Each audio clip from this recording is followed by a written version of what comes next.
انور صاحب نے استعفیٰ دیا, انہوں نے کہا کہ دیکھو میری بات میں کوشچن پورا سن لیجیے کہ انہوں نے کہا جی میں بشریٰ بی بی کو بین کیا تو اس وجہ سے علیمہ خان صاحبہ نے میرے خلاف سازش کی ہے, لیکن خبر یہ ہے کہ شاید عمران خان صاحب نے ان کو نکالا ہے. تھوڑا سا بتائیے کس حوالے سے.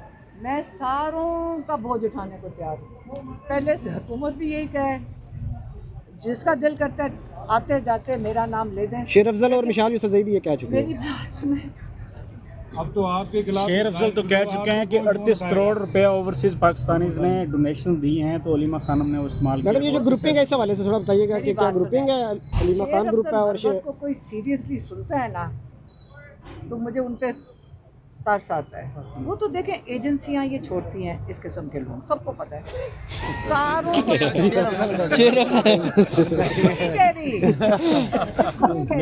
جرنلسٹ بھائی ہے ہمارا, یہ تو جرنلسٹ ہے, یہ آپ کو بھی چھوڑ دیتے ہیں لیکن آپ کو نہیں چھوڑا.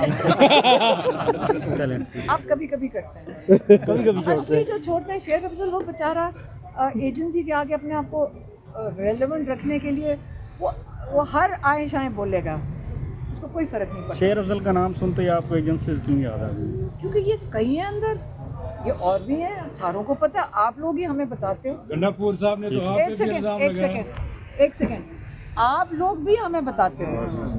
ان کے گواہ جو ہوتے ہیں وہ سپاہی ہوتے ہیں. تو آج میں نے جج صاحب کو کہا, جج صاحب یہ جو کہتے ہیں نا کہ جو جھوٹی گواہی دے قرآن کا نام لے کے, کیونکہ آپ دین سے بھی جاتے ہیں, آپ اپنے قانون اور آئین کے دائرے سے بھی جاتے ہیں گواہی کے لحاظ سے. تو میں نے کہا جج صاحب صرف یہ نہیں ہونا چاہیے کہ ان کو تو سزا ملے گی, یہ تو قربانی کے بکرے ہیں سارے بیچارے, سپاہی ہیں, اوپر سے آرڈر آتا ہے.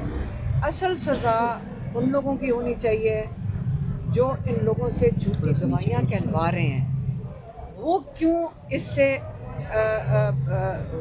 آزاد ہوں اس بات سے کہ آپ یہ بیچارے غریب سپاہیوں کو کھڑا کر دیتے ہیں, ان سے رٹوا کے بھیج دیتے ہیں. اب وہ بیچارہ بھی کیا کرے, وہ اپنی نوکری بچا رہا ہوگا, تو ان کو تو سزا ملے گی لیکن یہ تو قربانی کے لیے ہے. تو جو انہوں نے باقی فیصل نے بات کی کہ یہ جو گواہ ہوتے ہیں یہ میٹنگوں میں گھس جاتے ہیں اور پھر وہاں جا کے سن لیتے ہیں. مجھے ابھی تک نہیں سمجھ آئی کہ میرا اس سے کیا تعلق ہے. میرے کو تو انہوں نے کہا کہ آپ عمران خان کا پیغام لا کر آپ نے لوگوں کو دیا, اور وہ جو پیغام تھا عمران کا ہمیشہ آئین اور قانون کے دائرے کے اندر ہوتا ہے.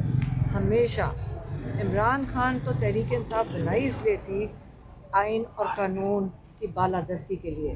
ان کی ساری جنگ ہی آئین, قانون اور جمہوریت کی بالادستی کے لیے.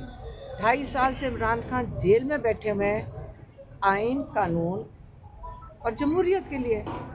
یہ تو سارے پاکستان کو رٹ گیا ہے کہ عمران خان جیل میں ڈیل کر کے نکل سکتے تھے, لیکن وہ کہہ رہے ہیں کہ میں اس پہ کمپرومائز نہیں کروں گا. جو 3 چیزیں جس پہ عمران خان بالکل بھی کمپرومائز کرنے کو تیار نہیں ہے اور پیچھے ہٹنے کو تیار نہیں ہے, وہ آئین ہے, آئین کی بالادستی, رول آف لا.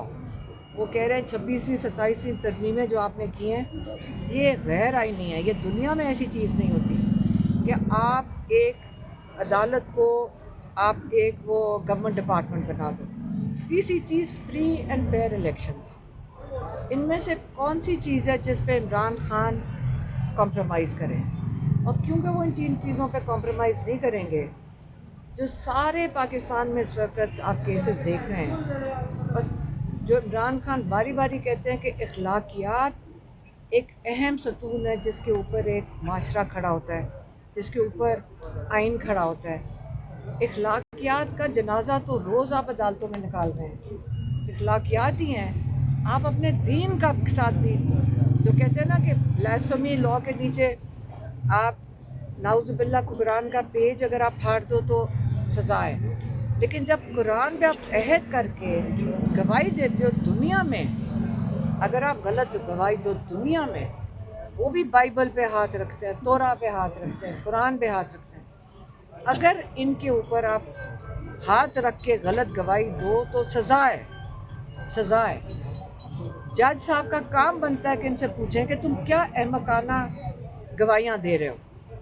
جج صاحب جب چپ بیٹھے رہیں گے,